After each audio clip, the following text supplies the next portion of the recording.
Welcome to Less House, More... Oh, scratch that. Welcome to Less House, More Resilience podcast. I am Laura Lynch, your host. There have been some changes since 2023 when I first started talking about financial freedom through tiny living.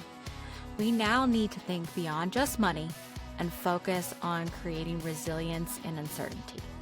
How do we activate all of our resources to get ready for what's to come?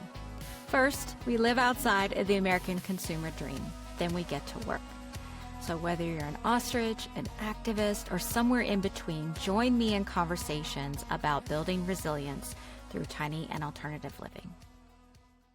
Well, Egypt Krohn, welcome to Less House, More Moolah podcast. It is so fun for me to have a conversation with you since we have connected through Substack, which I guess on Substack you can still send messages that people actually see. And there's so much great writing going on, and yours is great writing and so timely for what we're experiencing right now. For listeners, we're recording this on March 13th.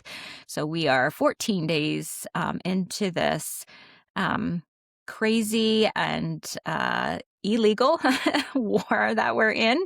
And so all of us right now, as we're thinking about both the atrocities, but also how we might prepare ourselves for perhaps supply chain shocks or having less access to easy things that we might normally pick up on a regular basis, it's good to start thinking about how we can be resilient in a smaller, bring that radius in to a smaller community and stop maybe focusing so much on what's coming from a big barge overseas. So I really love that we're going to talk about this idea around resilience and self-sufficiency, but also how that's all tied into community. So welcome, Egypt. Thank you. Thank you, Laura. I'm really excited to talk with you today. So please, for listeners who haven't encountered your Substack page, introduce yourself and all the work that you're doing. Sure. So I'm Egypt Krohn. I'm the owner of Dragonfly Downs Farm, which is a very small family, permaculture, regenerative, integrated, all the things farm in mid-Michigan. And I do write on Substack under my own name and the publication label Regenerate. I also am a mother of 4 pretty young little kids. I I'm a homesteader and a food systems educator as well. That is a lot for one person. A lot of little jobs. Going. Yeah, a lot of little jobs, all of which keeping your mental very busy. Yes. So how did you come to this notion of self-sufficiency and homesteading for yourself and your family? It's funny. In a lot of ways, it's been with me since I was a little kid. I grew up just devouring all of the survivalist youth fiction, Jean Craig George. I just started reading her books with my son, My Side of the Mountain and Julie of the Wolves and so many other classics, Robinson Crusoe and Swiss Family Robinson and all these things. Just kind of always dreaming of what if, I'd disappeared into the mountains and survived on my own, but never taking that seriously. And it wasn't until I was an older teenager that I found the publication Mother Earth News and realized that you can actually do a lot of these things just in kind of an otherwise normal life. And then also, around the same time and as I was in college, kind of becoming aware of what now often gets referred to as the polycrisis. I didn't have that language for it then, but understanding the depth of the environmental catastrophe that we're in, understanding the natural resource and just general life degradation that we're seeing, how much we're losing, and also coupled with the precariousness of our energy infrastructure and kind of this crazy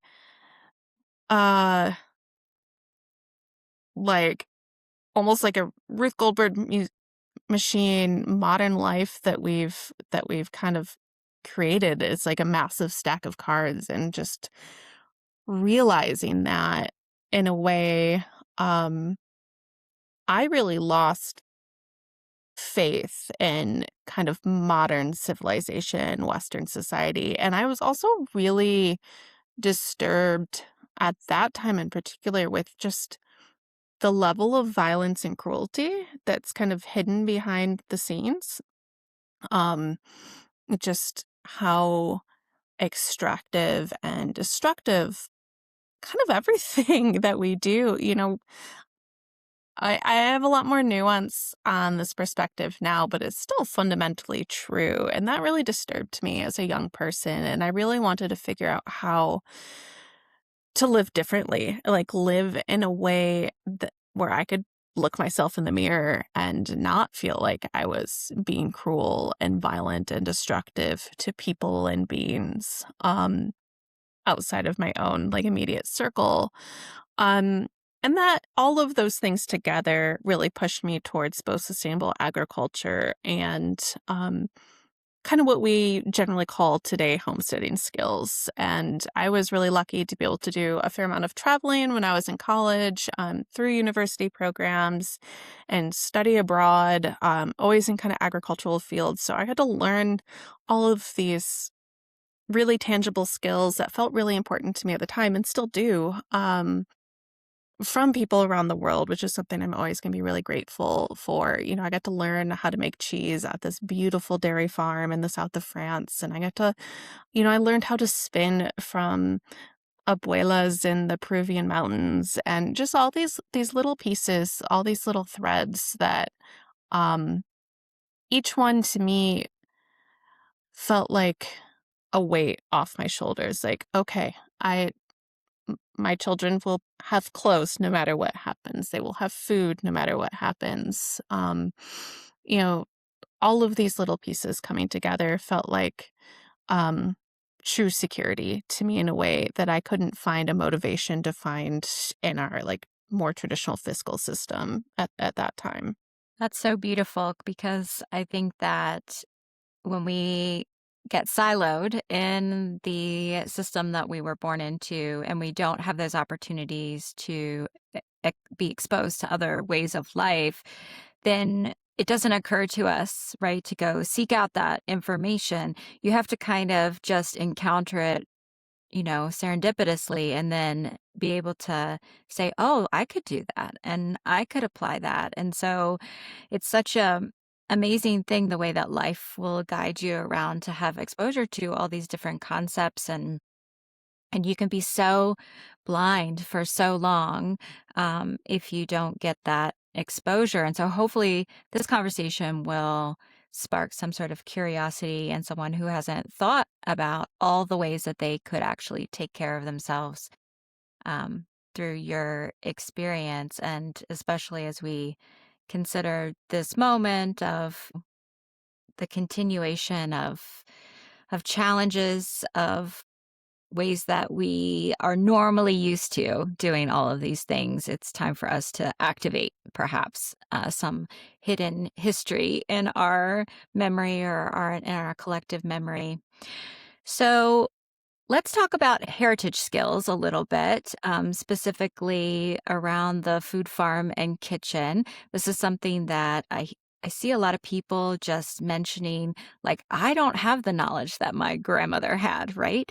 So, talk about why that is so important for being adaptable right now. Food is where it all starts, and there's so many different places to look in the midst of all the things that are wrong in the world, and I keep coming back to food. Um, there are other core needs that are just as important as food, but food is so personal and so foundational to our health and our culture and our sense of self and the way we interact with other humans and the way we interact and affect the more than human world. Um, I have trouble finding one topic that you could focus on that has a wider range of ripple effects than food. And you really can't, your locus of control is very centered in yourself and perhaps your household and your family. And you have so much power and autonomy to change your diet. And I know we can feel crippled by financial access and we can feel crippled by what skills we have, but it you can you can change your diet and you can learn new skills. All of those things are available certainly to any able-bodied person. Um, There are ways, if you are determined and you are ready to make changes, there are ways and there are paths forward. And there is so much complexity and nuance to um, kind of the current moment we're in. But one thing that is, I think, a positive is the availability of free information and the accessibility of free information. I am I am as critical of the dangers of social media and the effect it has had on our interpersonal relations as anyone. And the fact of the matter is there are thousands, if not millions, of people on social media in particular giving away free information. And yeah, short form information has its limits, but those little nuggets and starting points really can teach you a lot, and they can lead you down um, the right trajectories to find the long form information that you need. And nothing replaces one-on-one learning and togetherness, but that doesn't have to be a skilled mentor and someone learning. That can be a couple people learning together through these remote informational sources. There's a lot of different ways to find real companionship and to learn that don't involve um, necessarily having an in-person teacher, even if that is the best way to learn. There are other ways to learn. Um, and that can be done without money, You don't have to classes are great, and if that is how you learn, there are so many great courses out there. Um, but you can just try. I think something that affects a lot of us is a oversized fear of making mistakes and failures. I wonder sometimes if that comes back to the way we learn and the way we educate. You know, we we're so worried about getting graded on our results, even if it's only us doing that grading, that sometimes we hesitate to do things without all the support that we need to do it right the first time or within the first couple times. But it's okay. Like, just start and know that honestly, you are going to make mistakes and you're going to mess things up. But that's okay. You know, just being willing to start is, I think, just like the most important thing. Yeah, there's been a few starts going on in my world in terms of these heritage skills. I've started to be a little concerned that maybe I won't have access to all of my bookmarks of all of the of all of the recipes or the concepts that I've collected from Yeah. permaculture and cooking and things. And so I have started, collecting a few books that are key Mhm. and, creating a little bit of a physical library in case something were to happen to, grid or internet access. And also, one of the things that I had intended to do was to start a bread ritual, which a lot of people did during the pandemic, right? Everybody took Yeah. up sourdough. And I didn't do it successfully during the pandemic, in that my starter that I was trying to create didn't turn out so good. But I got a starter recently from someone, and I have, stockpiled some grains in buckets. And so I'm milling grains every week. And after a couple of weeks and, kind of really getting through the process of baking with sourdough, I now have like a weekly bread thing going on. And I've turned that into one of the two loaves is going to go to my neighbor who's going to exchange with me for greens that she's growing because my greenhouse isn't quite ready yet. And so it's given me an opportunity to expand just the resilience beyond my own family and start, connecting with neighbors and looking for opportunities for exchange. So, talk about collective resilience a little bit in terms of that and like that idea around food and farm and kitchen skills and how that's important for our community and more than just ourselves. Yeah, I mean, it goes back to the beginning of who we are as a species, right? I mean, our most distinctive self-identity as what makes us humans is that we are a collaborative ape.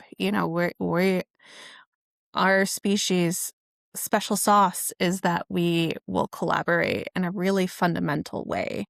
And that is what has allowed us to be so resilient and so adaptable across time. And that is why we now live on essentially every continent and every,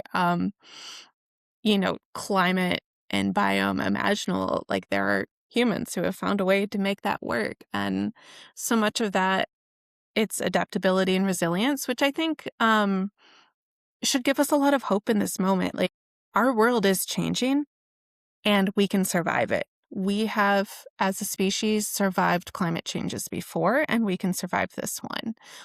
That doesn't mean that we can be complacent, and that doesn't mean that we don't need to take like urgent action to save the other species that are imperiled by our actions and by the changes that we're seeing. Um, but I have like ultimate faith that we can find a way through this. But we can't do it unless we remember who we are, and who we are is a collaborative community-based group. We and and that's like a really like big way to think about it, but it has to happen on the small everyday scale. It has to start with saying hi to your neighbor, offering something and coming up with these sweet little barter exchanges, just offering gifts. Um Also being willing to ask for things. People like to feel needed, and there's a line. Don't be the person who always asks and never gives. Um that's really important, but don't be afraid to ask. Offer freely, but also don't be afraid to ask for things. And I think that is something that gets forgotten too. Um and also, we just there are too many skills and too many needs out there for any one person to learn them all. And we need partnerships and collaborations and a huge diversity of people to be involved in our communities with a huge diversity of skills in order to have true resilience. Um, there are things that I'm just never going to be good at. Maybe I can do them, but there's someone else who can do them better. And it should be okay to say, hey, I'm really good at this thing and you're really good at that thing. How about we, partner up? And just being willing to make connections. And I think that food is also just the best place to start that. I really think that one of the most powerful tools of the resistance, if you want to call it that, or of building mutual aid networks and resilient communities, is the potluck and the dinner party. Like, invite people over for dinner. And if you can't put together a whole meal, make it a potluck, and that is fine. But like, we need to have parties and we need to have chill evening events on a regular basis. And it's got to start with you. You're the only person in your world who can make that first step, and then the other piece of that is say yes and make it a priority when you do get invited to someone else's, whatever it is, events or community building. But we've gotten really good at making up reasons to not do these things, and we've made it really easy for ourselves to stay holed up in our own little nests and not reach out. And that's, I think, the most important work of the moment is to kind of undo that isolation and build networks in the real world again. And you can build some really, really powerful, deep modes of resilience, but they need to start in those. It's got to start before the crisis if you want to be strong in the crisis, you know? Yeah, I just start reaching out to people, invite people over, feed people. So I just want to reiterate that point that you made about asking. I think you hit the nail on the head in terms people do like to help. And I think we have forgotten that allowing someone to help is actually giving them a gift of doing something that makes them feel good. And we all have this culture around being very individualistic and Mhm. taking care of ourselves. Or maybe that's just our white culture that's like that, right? Because certainly other communities seem to be more adept at this sharing and community building than we are. And you and I come from we have a particular point of privilege in that we get to flex our days around multiple projects that we want to work on. We're not out working 4 jobs in order to keep Yes. food on the table for our kids. So I think it's important to point that out, that there are people who don't have as much time freedom as we do. And this is where those community connections, you can really serve an even stronger point. And all of us have to, in this moment, get out there and start exposing ourselves to the communities that exist, not only for our own betterment and for our community building and resilience for the future, but also, as I've been hearing on other podcasts, this is how we become like Minneapolis in terms of being on someone's call list, so that we can actually give or help when help is needed. If you stay at home and you're stuck inside your house and nobody knows you except for maybe your work colleagues or whoever you associate with on a regular basis, and you're not on somebody's text thread or you're not on somebody's email list, whether it's the art club or the or the mommy and me group or whatever it is, like if we're not in the community and on somebody's list, we won't know when there's a moment for us to show up and help. And so this is just another call on this podcast from what I've been hearing on a lot of other podcasts, and that is get involved now. Get involved now. And if you're not already, and make sure that you are connected with people who have your name and they know how to reach you so that when your community needs a little support, you're able to be there in that moment. So I wanted to talk about place-based connections too, a little bit, as being rooted in a community for those of us who've moved around for our careers or traveled a lot or whatever, can seem a little, hard to achieve. I have talked to people here in New Mexico about how I might become part of this place, right? Yeah. I moved away from my home where I grew up at 20 years old and then moved around a lot. And it can make you feel a little bit unanchored. And so, as we want to become more rooted in a place and a community, how do you think about that in terms of its tie to the way that we have historically treated nature and our land, and how becoming more rooted might change our perspective on that? Talk to me about place-based connections, because you have such a great connection with the land that you're on. This is actually something I think about a lot. And I think it's really at the root of a lot of what has led us astray culturally.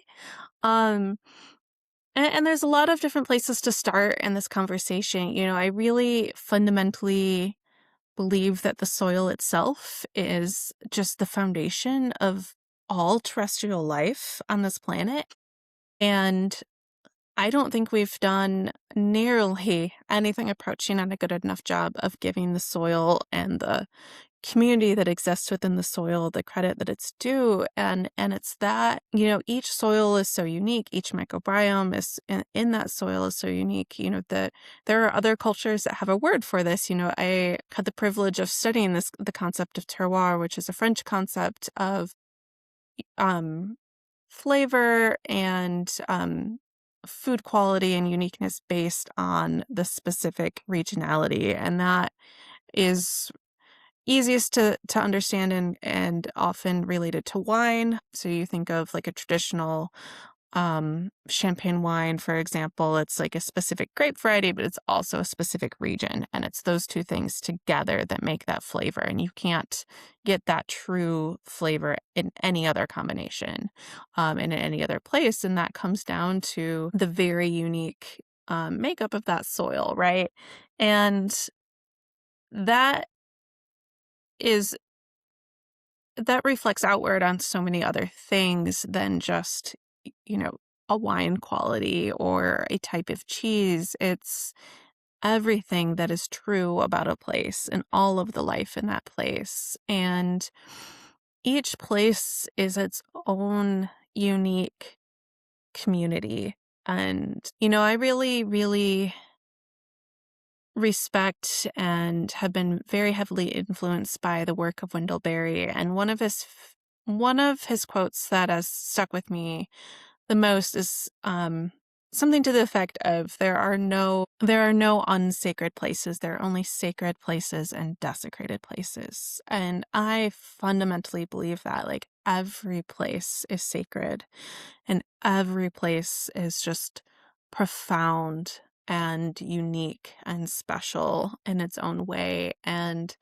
I think that we used to know that without knowing that even, and that our lives were so intimately tied to place. So even in a culture that didn't necessarily talk about this explicitly, I think we did know um, the ins and out of the place that we were in. And I've thought I had the privilege of growing up in a place where my family had been for a decent number of generations, for a white family here on this continent, about as many generations as is possible. And it's like this place that I grew up on, this place is in my bones, like very literally. The minerals of the soil are the minerals in my bones. My body is of this place. It is of this soil. And that's a really special level of connection. And I think it makes a lot of what those of us who value ecological responsibility and resilience and protection, the kinds of actions that I want to see from that perspective, they become innate and natural when you are of a place and understand that place and value that place. And it becomes a lot harder to protect a place when we aren't connected to it, when we don't see it, when the actions that are harming it are coming from people outside of that place. And we are fundamentally an unrooted culture. And it started on this continent back at the beginning, right? I mean, we came from another place and displaced the folks who were of this place. And at this point, even most of our indigenous folks are displaced forcefully and moved around. And there's so very few of us who have that very true, very deep time relationship to place that makes environmental responsibility just innate, an innate part of life. And I think it's really critical that we focus on rebuilding that. This is something that's really, really important to me, and it's really important to the food systems work that I'm trying to do, is recreating a true sense of place wherever you are. And that looks like a lot of different things. One thing that I try to write about and encourage is looking at indigenous flavors to your place, indigenous foods. So our diet has become very globally homogenized and it's very Eurocentric. Obviously, there's exceptions to that. It's not a straight rule, but overall, that's very true. And it's beautiful and amazing that we can share flavors across the globe and that we can share cultural recipes and have cuisine from any far-flung region of the world in almost any major city. But at the same time, we've lost so much of that regional nuance of flavor and diet and culture. And I think rediscovering that is really important. So something that I've been trying to make time for is learning how to forage native plants to my area that have strong flavors that are usable as spices and learning how to incorporate them. I work with juniper and prickly ash and spice bush berries and a lot of these different things. So, something that's been fun for me is to make a forage pie spice blend with spice bush, which tastes a little bit like native shrub. It makes these little red berries that have a big seed inside of them, and you can dry them and grind them up, and they have this really strong, pungent flavor that's a little bit like allspice, but it's different. And, making desserts with that instead of the traditional, like, cinnamon, clove, allspice blend that we're so used to. Just these little things, that you can create these really special, really different foods that no one's ever had before because we've forgotten so much. So that's such a small thing. And it's like, yeah, my spices are such a tiny percentage of my calories. But when you can rediscover these unique flavors that can only be created in your place, I think we do something really special with reclaiming culture and um reclaiming place and beginning to understand. I think foraging is a really important part of this because it's how we learn about the plants that are in our area more deeply. So few of us know how to see plants as the individuals that they are. You look outside and you see a sea of green. You don't know how to say, oh, this is this being and this is that being. And I know who you are and I know who you are. And I don't know who you are, but I know that you're different from your neighbors and I want to learn. So teaching, that's part of why I've carved out the time for for offering foraging classes on my farm because I want to help teach my neighbors' children how to see the plants that surround us and just see them as individuals and learn how to interact with them. And I think that's a really important piece to this puzzle. Foraging and learning about the plants around me has been something that really struck me a few years ago. I wanted to know what every single one of those things growing up in the in the grassy field were to understand. It's just fascinating, and we have so many great apps and things that can help us identify plants now, and reading about how they may be medicinal Mhm. or, which ones you definitely shouldn't eat. And all of these things is just fascinating hobby work. And to your point, I think knowing these plants, these individuals that are around us actually gives us so much more reverence and Yes. respect for the land that we're on and how we're treating. It's just like with humans, right? Whenever Yes. we're othering or, having not a good understanding of someone's culture or their beliefs or their values, we can so easily just assign a label and dismiss. It's part of our cognitive biases, the way that we shortcut everything. And so when we shortcut our plants as being that's a weed, that's a weed, that's a weed, we don't understand deeply what the purpose of that plant is because if it's in our ecosystem, it is there doing some sort of role. And so it's been such interesting, just a fascination for me to learn Yeah. about the different plants. And especially in the West where I am, there's just a smaller variety of plants for sure. And so getting to know them and the ones up in the high meadows that maybe are edible and Yeah. it's it's fascinating work and just really connecting to place. I want to take you back to food systems a little bit. So we have a pretty robust, I would say, focus in our state about local food systems and connecting producers with people who are looking for local food, whether that's a food bank or an elementary school or individual producer. And there's a lot of work that has to go into that because food prices that we complain about really are undervaluing the work, and they're very representative of the extraction that takes place in order to create cheap food.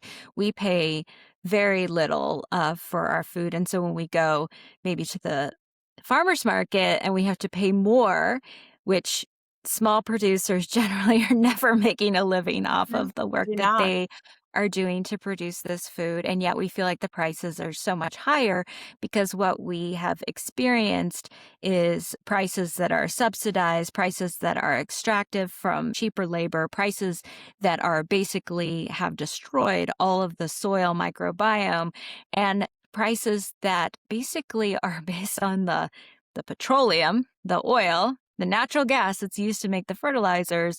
And so, talk to us about food systems and community and why that's important, and help us understand what you say when you're talking about working in your community on food system work. Yeah, so I have a fair amount of experience working professionally on local food systems work, which is a funny sentence, right? Because that's what does that mean, you know? And it really means there's farms and there's eaters and there's all this infrastructure in between those two things and behind and ahead. You know, there's behind any farm, there's all these inputs and machinery and equipment and supplies. And that's just as true for a small farm as it is for a large farm. And they're just different. What those things look like, what those inputs look like are different. So food systems are all of the moving pieces that get food both produced and then to a plate and eaten. And we have this very sophisticated, very high-tech national food system. And that is kind of where almost all of us get almost all of our food from is through this conventional food system and this very industrialized, very mechanized food system. And there's been a movement for quite a long time to try to create another food system that is localized or regionalized. And there's lots of debate and lots of different work where do we make a new side-by-side system that supports this effort to localize eating, or do we integrate the local food into the existing system? And really it's all of the things, right?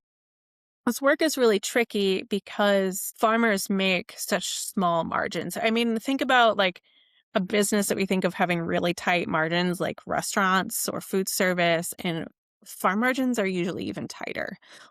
So we've created an economic system where the only way producers can make money is by having massive volume because the margins are just so slim. So that's the only way that the producers have been able to stay afloat. And there's some interesting complication because land is such a valuable economic asset. So our farmers, especially those that have been around a while, might be very wealthy in some ways as landholders, but then their businesses are very cash flow poor, very debt ridden. And I'm even talking about what we think of as a successful industrial kind of standard farmer. And then, so when you try to farm in a different way, where you've got smaller volume and you've got different inputs and, maybe a more diversified system that we kind of think of when we think of local food systems, we also usually think of small farms without even stating that explicitly. So these small farms, they're working with similar margins and not that volume. So it's very, very hard to make a living. And there's a lot of infrastructure that subsidizes industrial production and smaller and specialty crop. Specialty crop is the fancy word for basically anything that you actually eat.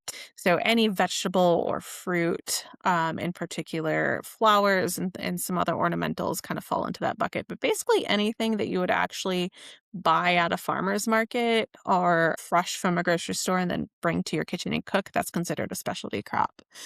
So that's, your veggie farmers and all that. Like there's just a lot less infrastructure for those folks as far as programs like crop insurance or any of these safety nets that we think of farmers maybe having. A lot of our smaller growers who are trying to serve a local food system don't have those things, and they don't have the ability to externalize production by destroying soil or destroying water systems or polluting the air. So it just gets very economically challenging very quickly. And I will be honest, as someone who has been both a small farmer and working professionally in local food systems, I have watched so many beautiful, hardworking, just dedicated people working really hard to do kind of the right thing by their communities and their land, just throw themselves against this wall of just complete lack of economic viability and burn out really quickly because they are not making an income, except for a very few exceptions. Um, so there's this deep irony really, and that we understandably and correctly get very worried about the affordability and accessibility of the food that these farmers are producing. But they themselves are also the populations that we're worrying about. People are generally very low, are often very low income or working on an entirely other career alongside building these businesses. And it's just a very tenuous state to be in, and it makes it really hard for our food systems to become what we want them to be when we can't pay the people who are doing that work a fair living. And it is really hard to make a fair living, what we would consider a fair wage. So I worked very specifically in urban agriculture. So I worked with a lot of small urban farms, and the folks that out of all the years that we're in, all the farmers that we worked with, the folks that I would consider the most economically successful, that were like, you guys are doing it. You're making sales. You've got a, kind of a real farm. Like you guys are really doing it. And they were actually able to track their expenses and labor and inputs in a way that most people weren't. And this very successful by most measures vegetable farm doing awesome work, growing beautiful food for people. Their best year, I think they made like $4 an hour. And that's like good, under the context of this movement, like that's not bad. And that should really tell us all something, right? And it is hard when you yourself are struggling to justify paying more for food. And I completely understand that. And I have to make those decisions too in my own household, Um, But we have to understand that the people that you're buying that food from are not the ones hurting you, and they are not exploiting you. And it's everyone who's working within that food system essentially is in fact being exploited to fund this cheap food system. And anyone who tries to do something that's different has to go up against some really big cultural and economic barriers. So given that our local food systems don't work well within don't work well within the capitalistic extractive system that we're in, given that we as individuals have lost touch with many of the skills that maybe our grandparents or great grandparents had, given that we're in this space where, things are getting harder and challenges are increasing, where does someone start if they want to sort of switch their focus towards, more resilience, more harm reduction, Yeah. and maybe enhance their own skills and enhance their own self-sufficiency? Where does someone start? I think the most fundamental place to start is in our kitchens. This is where it all has to begin. And I really strongly believe that after so many years of working in food systems, in that bigger picture food systems, where those of us doing that work are trying to start at the farm and start at the market. And we actually need to go a step further and start in the kitchen. And for those of any listeners who are really wanting to get started and not sure where to start, it is in your kitchen. And that what that looks like depends on where you're at. But it's probably just learning to cook. Just learn to cook a few simple, easy meals. Um, Starting off with recipes is fine, but like learn to make at least 3 to 5 good, nourishing, affordable meals that you can make without pulling the recipe out by the time you're, done with this assignment. Um, and make them, and try to find meals that can, first just learn to cook. But if possible, try to find meals that can be made with ingredients that are easy to grow in your area. And if you don't know what's easy to grow in your area, then even if you can't afford to be shopping, just go visit farmers markets and see what's around and talk to people. And, my state has a seasonal, my season, we're Michigan, so everything's my seasonal produce guide. So look for things like that. Your local ag university might have things like that. Local nonprofits might have some guidelines like that. But really just starting by cooking. And then whatever portion of your food budget that you can afford to set that aside to buy from a local grower. We had this really powerful moment in the first year of the COVID pandemic where we did see supply chain disruption, and we saw a lack of consistent availability of foods in our grocery stores, and we turned to our local farmers in that moment. And our local farmers across the board stepped up the best they could. And I saw a lot of people ramping up production as quickly as they could. And a lot of people were really excited about what that meant for their businesses. It was, a lot of people's best years that they've had in their lives as farmers. And we did this thing where most of that momentum didn't stay once the supply chains were smooth again. And we can't do that this time. Um, if we want our farmers to be there for us in a time of crisis, we need to be there for them in the everyday. And that doesn't have to mean switching your entire, you know, buying all of your food local all at once. That may not be feasible if you can do that, do it. The rewards are there. But if it's 5 or 10 or $50 a week that you can afford to divert to some sort of local food system, that's fine. I offer, from my farm, something that I do is an egg subscription program. And this is this very tiny program.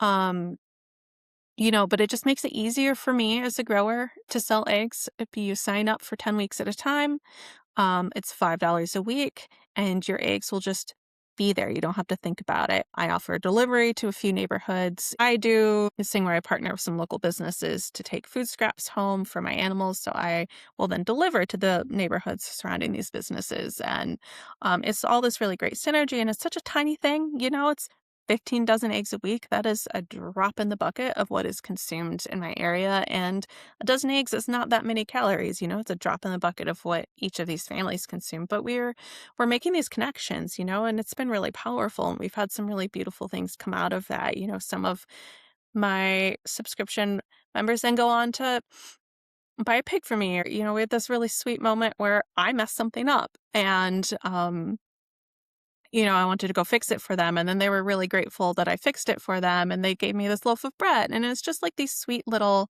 we start to make real connections. One of my customers, her little girls, greet greet me at the door every time I go to deliver with her. And they're so sweet and so precocious and are always showing me what they're working on. And, all these little moments of humanness and connection that you just can't get that by just going to the grocery store and buying food. So even just that $5 a week, that makes a big difference to me. And I think it makes a difference to my customers and the fabric of our community. We're creating connections and threads that makes the fabric of our community stronger, way more than that $5 a week means to either of us. And finding little things like that, I think, is really powerful and is a really good place to start. These are all great starting points. Thanks for sharing them. If we're going to transition these systems or our ways of thinking or our biases or prepare for being resilient, we have to get comfortable with one little movement that makes us, feel good, and then that will bloom into the next movement. So Yes. thanks for making that accessible for folks. So, Egypt, tell people where they can find and follow you. Sure. You can follow our farm on most major social media platforms, Dragonfly Downs Farm. So we're at Dragonfly Downs Farm on Instagram. And I don't really post on TikTok much, but we're there, and YouTube. And then you can follow me, Egypt Krohn, on Substack. And that's where I do most of my writing. Trying to find ways to provide some electronic and distance learning resources. I really love teaching in person and teaching informally, but I do want to help more people learn. So kind of, folks follow me on Substack, those opportunities might come in the future. Folks are also happy to reach out, especially if you're in my area. I would love to hear from you. So you can message me on any of those platforms. And our website is dragonflydownsfarm.com. Wonderful. Thanks for sharing all of that. And thanks for being here today. It was great to have this conversation with you at this moment in time and encouraging all of us to think more locally, to look inside our kitchen, to take some micro steps towards our own resilience when it comes to food and realize how important food and the soil the food comes from are to our overall strength and resilience. Thanks for sharing all of that, Egypt. Thank you so much for having me and for having these conversations. I think they're really important. Hey, thank you for joining me for this exploration of building resilience in a tiny or alternative lifestyle. As always, you can find more about me and my financial planning work at thetinyhouseadvisor.com, where I help clients build an unconventional plan for freedom and resilience. As you know, many people are stuck in an American dream that prevents them from choosing how to spend their time or building a cushion for uncertainty. If you know someone who could benefit from the message of this podcast, please pass it along. This episode was produced by me, Laura Lynch, in my tiny home. You can find a disclosure about this podcast at thetinyhouseadvisor.com/disclosures.